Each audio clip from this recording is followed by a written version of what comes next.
مفتی صاحب آپ نے وزیر اعظم کی تعریف کی فلسطین پر بات کرنے پر، جبکہ انہوں نے 1967 کے مطابق تقسیم پر بات کی اور 2 ریاستی حل پیش کیا جس میں ریاست فلسطین کے ساتھ ناجائز ریاست اسرائیل کو تسلیم کرنا پڑ رہا ہے۔ جو وزیر اعظم نے بات کی ہے نا وہ فلسطینیوں کا مطالبہ ہے، سمجھ رہے ہو؟ تو مدعی سس گواہ چس بننے کی کوشش نہ کرو اگر یہ اس طرح سے حل ہو جاتا ہے ان پہ ظلم رک جائے گا اور ان کو بھی ایک آزاد ریاست مل جائے گی، تو یہ تو پہلے فیصلہ ہو چکا تھا، تو یہ something is better than nothing۔ ابھی جو حالات چل رہے ہیں، اچھا جو لوگ مشورے دے رہے ہوتے ہیں نا ان کے بچوں پہ بھوک اور افلاس آئے، پھر ہم پوچھیں گے کہ اب آپ مشورہ دو، آپ کا کیا خیال ہے؟ وہ کہیں گے جس طرح سے جوڑ توڑ کر کے بھائی یہ ظلم ختم ہو ہم راضی ہیں۔ تو دوسروں پہ جو گزر رہی ہے نا ان کے حقائق کو، گراؤنڈ ریئلٹی کو سامنے رکھ کر فیصلہ کرو۔ اور اسرائیل کبھی بھی اس حل پہ نہیں آئے گا کیونکہ اس میں اسرائیل کو نقصان ہے۔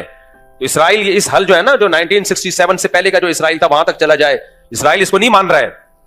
تو آپ وہ باتیں کر رہے ہو جو یعنی جو عملی طور پر ممکن ہی نہیں ہے، تو اس لیے وہ بات کرو جو فلسطینیوں کے حق میں ہو۔ دیکھو میں آپ کو ایک بات بتاؤں، ابھی اس پاکستان میں سیاسی اکھاڑ پچھاڑ چل رہی ہے۔ جیسے جب عمران خان کوئی اچھا کام کرتا تھا مخالفین نے کیڑے ہی نکالنے تھے کہ نہیں نکالنے تھے؟ ہر اچھے کام کو گھما پھرا کے غلط قرار دینا تھا۔ ہم نے ہمت کی، ہم نے عمران خان کے اچھے کام کی تعریف کی۔ تو اب یہ کام موجودہ حکومت کے ساتھ ہو رہا ہے، موجودہ حکومت سے ہمارے بھی درجنوں اختلافات ہیں، لیکن اگر کوئی اچھا کام کرے تو ہمارے پی ٹی آئی کے جو دوست ہیں وہ بیٹھے ہوئے ہیں توپے لے کے۔ میں کہتا ہوں یہی تقریر عمران خان کرتا تو واہ واہ ہو جاتی، بلے بلے دیکھو کیا زبردست جاندار تقریر کر کے آیا ہے۔ تو مجھے یہ ایسا لگ رہا ہے کہ یہ ذاتی بغض اور ذاتی انا کا کچھ مسئلہ زیادہ بنا ہوا ہے۔ تو پھر بھائی ہم لوگ نیوٹرل ہی رہیں تو اچھا ہے۔ میں تو یہ بات کر رہا تھا بھائی ہماری پالیسی ہے کہ کوئی بھی اچھا کام کرے گا ہم اس کی اپریشیٹ کریں گے۔ تو جب عمران خان نے کیا تھا ہم نے سلوٹ کیا، شہباز شریف نے کیا تو ہم اس کو بھی سلوٹ کر رہے ہیں، تو اس نے اچھی بات کی۔ اب اس پہ کچھ لوگ اعتراضات کر رہے ہیں یہ تو اسرائیل کو تسلیم نہیں کر رہے۔ فلسطین کی باقاعدہ ایک پاورفل ریاست جس میں بیت المقدس کس کے ہاتھ میں ہوگا؟ فلسطین کے، تبھی اسرائیل اس سجیشن پہ قطعاً راضی نہیں ہے۔ وہ جو حل پیش کر رہا ہے اس حل میں تو یہ ہے کہ بالکل فلسطینیوں کو نہتا کر دیا جائے، تو اس کے مقابلے میں یہ جو بات کی ہے یہ بہت جاندار بات ہے، اس پہ قوم کو اپریشیٹ کرنا چاہیے۔ تو اپنے ذاتی اختلافات کو ایک طرف کر کے، سمجھتے ہو کہ نہیں سمجھتے؟ بعض لوگ تو یہاں تک بات کر رہے ہیں کہ یہ اسرائیل کو تسلیم کرنے جا رہے ہیں، اسرائیل کو تسلیم کرنے جا رہے ہیں۔ ایسا نہیں ہے، پاکستان اسرائیل کو تسلیم کرنے نہیں جا رہا، نہ فوج اسرائیل کو تسلیم کرنے کا کوئی اشارہ دیتی ہے، اور دور دور تک کوئی ارادہ نہیں ہے فوج کا اسرائیل کو تسلیم کرنے۔ بھائی اسرائیل پاکستان کا اتنا بڑا دشمن ہے ہی اسی لیے، بھارت سے اس نے پاکستان پہ اٹیک کروایا اس لیے کہ اس کو پتا ہے کہ کباب میں جو اس وقت سب سے بڑی ہڈی ہے وہ کون سی ہے؟ وہ پاکستان ہے۔ اور پاکستان کے سیاستدان نہیں ہے، فوج ہے۔ اگر سیاستدان ہوتے، فوج نہ ہوتی تو کچھ نہیں کرنا تھا اس نے، کیونکہ پاور سیاستدانوں کے ہاتھ میں نہیں ہوتی، پاور تو فوج کے ہاتھ میں ہوتی ہے۔ عراق میں فوجی حکومت تھی، اس نے گرائی نا، اب سیاسی حکومت تو بنا دی اس نے، اب عراق کی ساری پالیسیاں اسرائیل کے حق میں بنا رہے ہیں، بناتا رہے۔ صدام حسین کباب میں ہڈی بنا ہوا تھا ان کے، صحیح ہے نا؟ تو اس لیے اسرائیل کے لیے جو اس وقت کباب میں ہڈی ہے وہ پاکستان آرمی ہے، کیونکہ آرمی کا اسرائیلیوں کی بھی ایجنسیاں ہوتی ہیں۔ اگر آرمی کا تھوڑا سا بھی رجحان ہوتا نا اسرائیلی ایجنسیوں کو پتا ہوتا کہ تسلیم کرنے جا رہے ہیں، پھر انڈیا سے یہ کچھ اٹیک وٹیک نہیں کرواتے وہ۔ اس لیے میرے بھائی عمران خان سے آپ محبت کریں، عمران خان کو فیور کریں، 100 دفعہ کریں، لیکن یہ نہیں کہ اٹھ پٹانگ آپ جو بھی حکومت کوئی اچھا مثبت کام کرے تو آپ نے بس اس کے اگینسٹ ہی جانا ہے۔ ڈالر کو اسٹیبل کر لیا ہے فوج نے، ڈالر کو اسٹیبل کر لیا، جس سپیڈ سے ڈالر تباہ ہو رہا تھا نا، گر رہا تھا، وہ روکا ہے۔ اسمگلنگ پہ پابندی لگا کے باقاعدہ فوجیوں کی لڑائی ہوئی ہے بارڈر پہ، جو اسمگلنگ ہو کے جا رہا تھا، فوجی شہید ہوئے اس میں بہت زیادہ۔ تو یہ فوجی جوانوں نے قربانی دی ہے جو ڈالر کو یہاں لا کے روکا ہے، ورنہ ڈالر بے لگام ہو گیا تھا بالکل، کوڑیوں کے یعنی ہماری کرنسی کوڑیوں کے دام ہونے والی تھی جو حالات چل رہے تھے۔ تو اس لیے بھائی کسی کا کلمہ پڑھنے کی ضرورت نہیں ہے، جو اچھی بات کرے اس کو فیور کرو، جو بری بات کرے اس کو کیا کہو؟ اس کو غلط کہو، بس ختم، یہ پالیسی رکھو۔ باقی سیاستدانوں میں تو ہر آدمی کا کوئی ہیرو ہوتا ہے، جو ہیرو ہے اس کو ہیرو رہنا دو، اس کو کس نے منع کیا ہے؟ گورنمنٹ کی طرف سے کوئی پابندی تھوڑی ہے۔ میرے کتنے لوگ ہیں جو میرے بیان سنتے تھے، مجھے بار بار کہ آپ نے وزیر اعظم شہباز شریف کی اس مسئلے میں تعریف کر دی ہے تو آپ کا بیان سننا چھوڑ دیا ہم نے، آپ بھی 2 ٹکے کے آدمی نکلے۔ جب میں عمران خان کی تعریف کرتا تھا تو بہت سے لوگوں نے میرا بیان سننا چھوڑ دیا تھا کہ آپ تو خود یہودی ایجنٹ نکلے، اور اب میں نے میاں شہباز شریف نے جو اچھا کام کیا اس کی تعریف کر دی تو آپ بھی یہودی ایجنٹ نکلے۔ جو ادھر والے ہیں وہ بھی ہمیں یہودی اور بکاؤ، اور یہ والے بھی بکاؤ، تو 4 آپ جیسے چند لوگ رہ گئے ہیں ہو سکتا ہے اگلے بیان میں آدھے گھر چلے جائیں۔ تو نہ اتنی جلدی کسی سے محبت کرو، نہ اتنی ذرا ذرا سی باتوں پہ کسی سے بدگمانی کرو۔ اور علماء کے بارے میں تو ایک بات یاد رکھو، علماء سے آپ دین سیکھنے کے لیے آتے ہو، جائز ناجائز سیکھنے کے لیے آتے ہو۔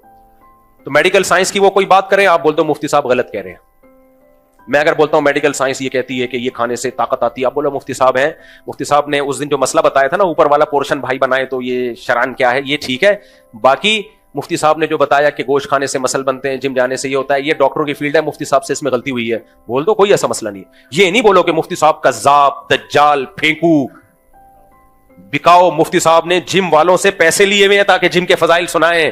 مفتی صاحب اس دن کہہ رہے تھے کہ دیسی مرغی کھایا کرو, اصل میں ان کا دیسی مرغی کا بزنس ہے, یہ پھر زیادتی ہو جائے گی.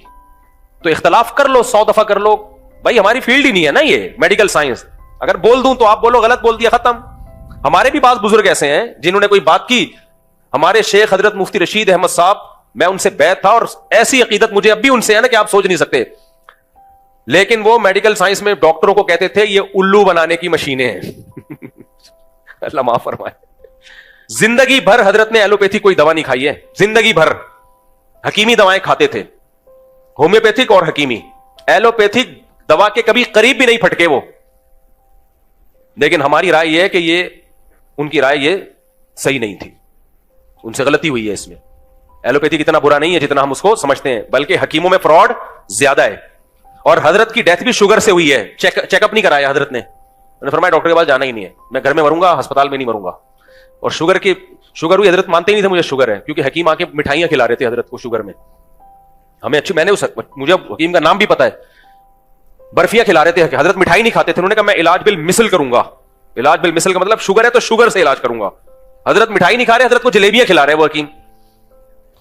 تو بھائی بزرگ اپنی جگہ تھے, لیکن ہمارا خیال تھا کہ حضرت کو نہیں تھا, وہ تھے, حضرت کو میڈیکل سائنس پڑھی تھی, حضرت نے ڈاکٹری کتابیں بھی پڑھی تھی, ہومیوپیتھی بھی پڑھی تھی, لیکن کتابیں پڑھنا اور چیز ہوتی ہے, باقاعدہ ڈاکٹر بننا الگ بات. لیکن میں بدگمان نہیں ہوا شیخ و مرشد سے, اب یہ تو جھوٹ بول رہے ہیں معاذ اللہ. نہیں بھائی, وہ انسان ہے یار. جب ہمارے سامنے صحیح مسلم کی ایک حدیث آ گئی کہ پیغمبر صلی اللہ علیہ وسلم نے صحابہ سے کہا کہ نر کھجوروں کو مادہ کھجوروں کے نر کھجوروں کا بھور نہ ملاؤ.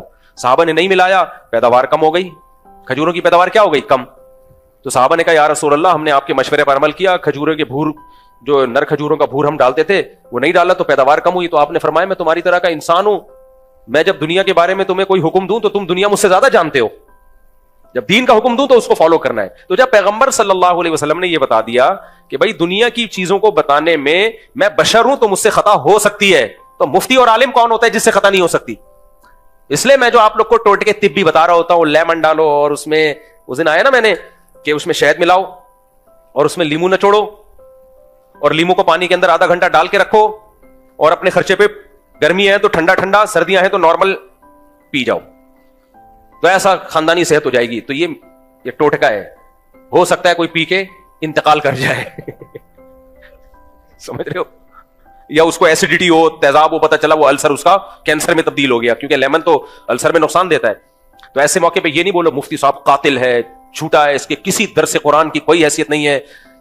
دنیا یہی بولے گی بھائی مفتی صاحب نے ایک اپنے تجربہ بتا دیا, آپ ڈاکٹر سے پوچھ لیتے, حکیم سے پوچھ لیتے, اگر وہ بتا دیتا کر لیتے, نہیں کرتے, تو مفتی صاحب وہ حکیم تھوڑی ہے. یہی بیلنس بات یہی ہوتی ہے نا, عمل کرنا ہے کر لو, نہیں کرنا ہے نہیں کرو. تو اسی طرح سیاست میں بھی جب میں کوئی بات کر رہا ہوں تو اس میں سیاسی بات ہے بھائی, اس میں ایک رائے ہے, آپ مان لیں مان لو, نہیں ماننا تو اس کا درس قرآن یا فتوے کے غلط ہونے سے تعلق تھوڑی ہے. ایک صاحب نے حضرت مفتی تقی صاحب کے بارے میں کہا کہ انہوں نے سندھ کے گورنر کی تعریف کی ہے. حضرت مفتی تقی صاحب نے گورنر سندھ کامران ٹیسوری کے بارے میں کہہ دیا کہ حضرت عمر کی سنت کو زندہ کیا ہے نا, وہ راتوں کو جاگتا ہے. اب ہو سکتا ہے دن میں سارا دن سوتا رہتا ہو, ہے وہ قابل احترام, مجھے میری بڑی ریسپیکٹ کرتے ہیں, اس لیے میں اس کے نام عزت سے لوں گا. مجھے جو آدمی عزت دے تو مجھے نہیں اچھا لگتا میں اس کی توہین کروں. تو کامران ٹیسوری سے جب بھی ہماری ملاقات ہوئی بڑی رسپیکٹ دی. اب اچھے ہیں برے ہیں یہ ایک الگ بحث ہے, ماضی کیا تھا اللہ عالم, لیکن کام اس نے کراچی کے لیے بہت کیے, اس کا میں گواہ ہوں. کام واقعی اس نے کراچی کے لیے بہت کیے کامران ٹیسوری نے, اس کا میں چشمدید گواہ ہوں. تو اب مفتی تقی عثمانی صاحب نے کہہ دیا کہ یہ حضرت عمر کی سنت زندہ کی ہے, تو اتنے لوگوں کے میرے پاس میسج آئے, مفتی تقی صاحب تو ایسے. میں نے کہا یار اتنے بڑے عالم نے ایک اسٹیٹمنٹ کہی ہے, ساری زندگی کی عقیدت ایک جملے میں اڑا دیا آپ نے. کوئی کہہ رہا ہے بکے ہوئے ہیں, کوئی کہہ رہا ہے حکومتی وہ ہیں, کوئی کیا کہہ رہے ہیں. یہ تو ہماری قوم کا مینٹیلٹی ہے.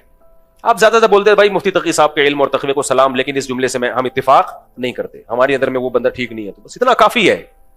کیا یار بیچاروں کو اب بھی کمنٹس آ رہے ہوتے ہیں مفتی تقی صاحب کی تصویروں کے نیچے وہی بندہ ہے جس نے حکومت وقت کی تعریف کی ہے. تو مجھے تو بھائی دیکھو, من عادى لي وليا فقد آذنته بالحرب.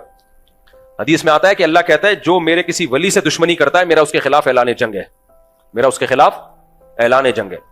تو اس لیے یہ جو الفاظ زبان سے نکل رہے ہیں نا اللہ والوں کے خلاف، علماء صلح کے خلاف، یہ آپ کی نظر میں بہت ہلکے ہوتے ہیں، اللہ کی نظر میں ہلکے نہیں ہوتے، بہت بھاری ہوتے ہیں.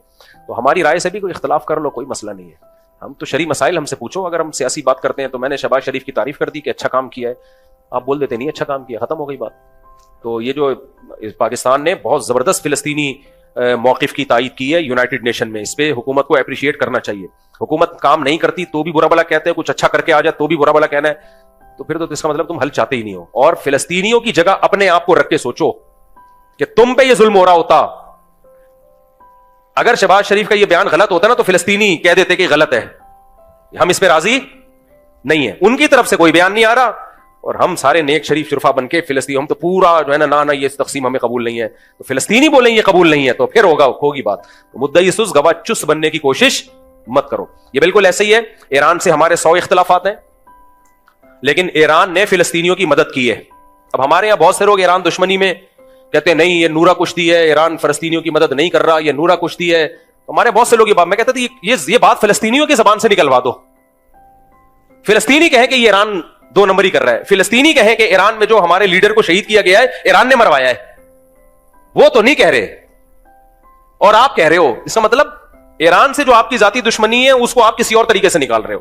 تو ایران کوئی شریف شرفا ملک نہیں ہے، میں کوئی ایران کی تعریفیں نہیں کر رہا، بہت سے جرم ایران کے کندھے پہ بھی ہیں، لیکن جتنے ہیں اتنے ڈالے جائیں، جو نہیں ہے وہ نہیں. ایران نے فلسطینیوں کی بے تحاشا مدد کی ہے اور اس مدد کے صلے میں ایران کو قربانی دینی پڑی ہے، بھگتنا پڑا ہے. ایران میں میزائل آ کے گرے ہیں، ان کا آرمی کا آفیسر شہید ہوا ہے، تو یہ ساری قربانیاں فلسطینیوں کی مدد کی وجہ سے دی ہیں ایران نے، تو اس میں ایران کو اپریشیٹ کرنا بنتا ہے.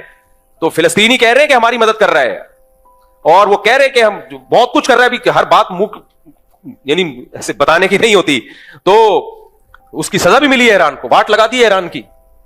لیکن ہمارے یہاں لوگ کہہ رہے ہیں ہمیں نورا کشتی ہے، خود ہی مروایا ہے، خود ہی مروایا ہے، پہلے فلسطینیوں کے لیڈر کو بلایا اور خود ہی مروا دیا، خود ہی ہیلی کاپٹر گرا دیا، خود ہی یہ کر دیا. بند کمرے میں بیٹھے ہوئے ہیں، منہ میں پان ہے اور تبصرے ایسے کر رہے ہوتے ہیں جیسے پتہ نہیں ان سے بڑا فنٹر اس کائنات میں کوئی پیدا ہوا نہیں ہے. ان کی سورس آف نالج کیا ہے؟ کوئی سورس آف نالج نہیں ہے. تم کس سے ملے ہو یار؟ تم جا کے کسی فلسطینی سے ملے ہو تم جو تمہیں بتا رہا ہو کہ تو فلسطینی جو ہمارے وزیر اعظم نے جو بات کی ہے فلسطینیوں کا، اس کے خلاف کوئی بیان نہیں آیا، لیکن اسرائیل اس کو کسی قیمت پہ تسلیم نہیں کر رہا ہے کیونکہ اسرائیل کو پتا ہے میرا اس میں نقصان ہے. اس لیے یہ اچھا اقدام کیا ہمارے وزیر اعظم کی طرف سے، اچھا اقدام ہوا ہے. باقی جو بھی یہ کہا کرے نا نہیں یہ تو غلط تقسیم ہو رہی ہے، تو ان سے کہو ٹھیک ہے تمہارے بچوں پہ جب یہ ظلم ہونا اور بھوکے شہید ہو رہے ہوں اور یہ قحط زدہ حالت میں وہ مبتلا ہوں، پھر تم کہنا کہ نہیں ہمیں وہ یعنی اتنا ایریا چاہیے جو عملی طور پر جس کا امکان ہی نہیں ہے. جن کے بچے شہید ہو رہے ہوتے ہیں، جو بھوک سے تڑپ تڑپ کے جانے دے رہے ہیں، ان کی زندگیوں کو سامنے رکھ کر آپ فیصلہ کریں. یہ ایک ایسا ہے کہ ایک جگہ ایک صاحب جو تھے نا، ایک لڑکا تھا نکاح کرنا چاہتا تھا، تو لڑکے کے بھائی نے لڑکی والوں کے سامنے وہ شرطیں بیان کی کہ چھوٹے بھائی کو یقین ہو گیا کہ یہ لڑکی والے یہ شرطیں مانیں گے نہیں. اب وہ کہہ رہے کہ یار اس سے تو میرا رشتہ ہی ختم ہو جائے گا. بڑا بھائی کہہ رہے نہیں میں تجھے مروانا نہیں چاہتا، میں چاہتا ہوں ابھی سے یہ شرطیں لکھوا لوں تاکہ بعد میں تو سکون کی زندگی گزارے. چھوٹا کہہ رہا ہے سکون گیا تیل لینے مجھے یہ لوگ ان شرطیں مانیں گے ہی نہیں، میرے تو یہاں شادی نہیں ہوگی. تو یہ بعض دفعہ ایسا ہوتا ہے، وہ کوئی خیر خواہ بن رہا ہوتا ہے، آپ کو کہہ رہا ہوتا ہے کہ بھائی یہ بہت یعنی اس میں یہ ہے، تو اس کو پتا ہوتا ہے بھائی یہ عمل ہی نہیں ہوگا اس کے اوپر، تو یہ میرے ہاتھ سے یہ جو پیکج ہے نا یہ نکل جائے گا. تو اگر یہ حل ہو جاتا ہے تو فلسطینی سکون میں آ جائیں گے. بیت المقدس کس کے ہاتھ میں چلا جائے گا؟ مسلمانوں کے پاس ہوگا. اصل تو بیت المقدس ہے، وہ لینا ہے ہر قیمت پہ. اس لیے میرا خیال ہے کہ شہباز شریف نے اچھی تقریر کی ہے، تو وہ آپ اختلاف کرو 100 دفعہ، لیکن کام خاندانی ہو گیا ہے.